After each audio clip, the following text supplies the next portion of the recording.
Right. ప్రభు అయిన యేసుక్రీస్తు నామములో మీ అందరికి వందనాలు తెలియజేస్తూ ఉన్నాను.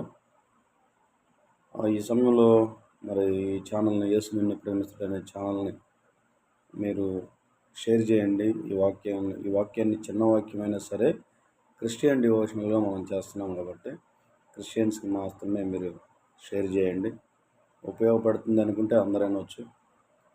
కాబట్టి మీకు మీరు ఈ వాక్యాలని విని షేర్ చేయండి.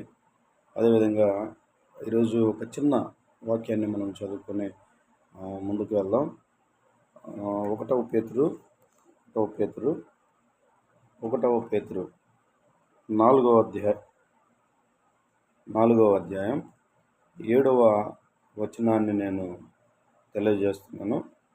అయితే అన్నిటి అంతము సమీపమై ఉన్నది కాగా మీరు స్వస్థ బుద్ధి గలవారై ప్రార్థనలు చేయుటకు మెలకువగా ఉండుడి. అదే సమయంలో చిన్న ప్రార్థన. మహాపరిశుద్ధుడైన తండ్రి, మహోన్నతుడా, నీ యొక్క ఘనమైన నామాన్ని బట్టి వందనాలు, స్తోత్రాలు నాయన. ఈ సమయంలో చిన్న వాక్యాన్ని మీరు దీవించండి. మీరు నాతో మాట్లాడమని, నా ద్వారా వారికి ఒక మంచి మాటలు వినిపించమని నాయన యేసు నామములో ప్రార్థిస్తున్నాను తండ్రి, ఆమెన్. మరొకసారి వందనాలు తెలియజేస్తున్నాను. ఇక్కడ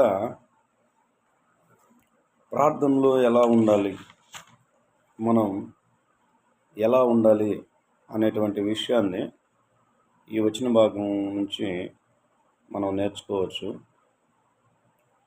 అయితే ఇక్కడ అంతము గురించి రాయబడ్డది కాబట్టి అంతం గురించి చెప్పాలి అంటే చాలా టైం కావాలి. మనం చేస్తున్న వీడియో 7 minutes లేదా 10 minutes కాబట్టి ఈ వాక్యాన్ని మీరు శ్రద్ధగా వినండి. మన ప్రార్థనలో మెలకువ అనేది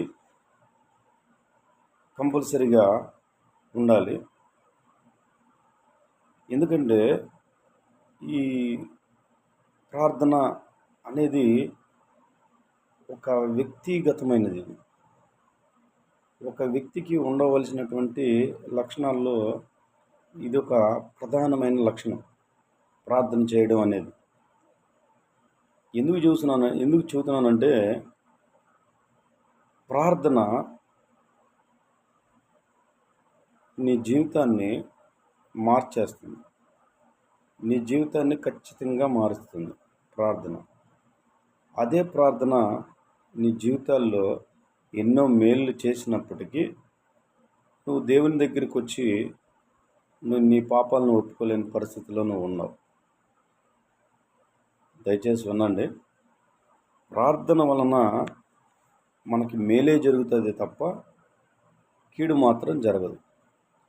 ఒకవేళ అది జరిగినా అది మన మంచి కోసమే అనుకోవాలి. దేవుణ్ణి కరెక్ట్గా నువ్వు విశ్వసిస్తే ఈ ప్రార్థనలో ఎలా ఉండాలనేది నీకు అర్థమవుతుంది. కాబట్టి ఇక్కడ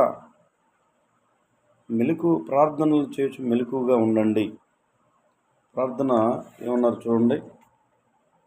7వ అధ్యాయం 1 పేతురు 4వ అధ్యాయం 7వ వచనంలో స్వస్థ బుద్ధి గలవారై ప్రార్థనలు చేయుటకు మెలకువగా ఉండుడి. మెలకువేంది? కొంతమంది ఉదయం చేస్తారు, మధ్యాహ్నం చేస్తారు, సాయంత్రం చేస్తారు, పడుకోబోయేటప్పుడు చేస్తారు. తన జీవితంలో ప్రార్థన చేస్తారు, కానీ హృదయాన్ని మాత్రం దేవుడికి ఇవ్వరు.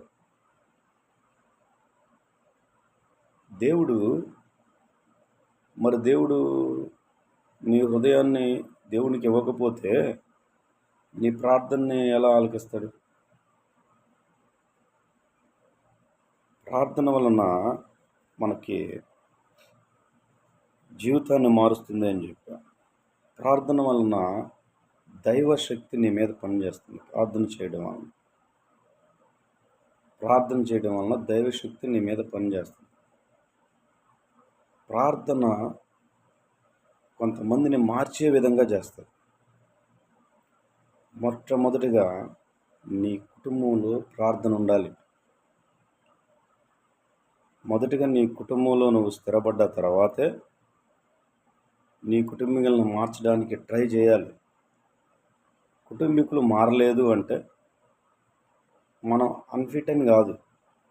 వాళ్ళ కోసం ఎన్ని సంవత్సరాలైనా ప్రార్థన చేయాల్సిందే.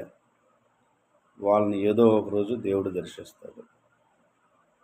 పాపాన్ని వదలడానికి వాళ్ళకి ఇష్టం లేకపోవచ్చు, కానీ మరి నా పాపాలను ఒప్పుకొని నేను నా కుటుంబం కోసం ప్రార్థన చేసినప్పుడు మా సిస్టర్ మారింది, మా నాన్న మారాడు,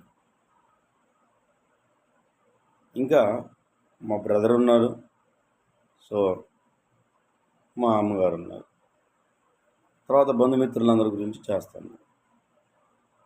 అంటే బ్రదర్ కుటుంబం ఉంది, ఖచ్చితంగా మారాలి. కాబట్టి నేనేమంటానంటే దేవునికి జీవితాన్ని ఇచ్చినప్పుడు మనం ఖచ్చితంగా ఆ జీవితాన్ని మనం పోగొట్టుకోకూడదు. ఈ భూమి మీద ఉన్నటువంటి ఈ చిన్న జీవితం, ఈ బుడగ లాంటి జీవితం ఎప్పుడు ఆరిపోయిద్దో తెలియని జీవితం.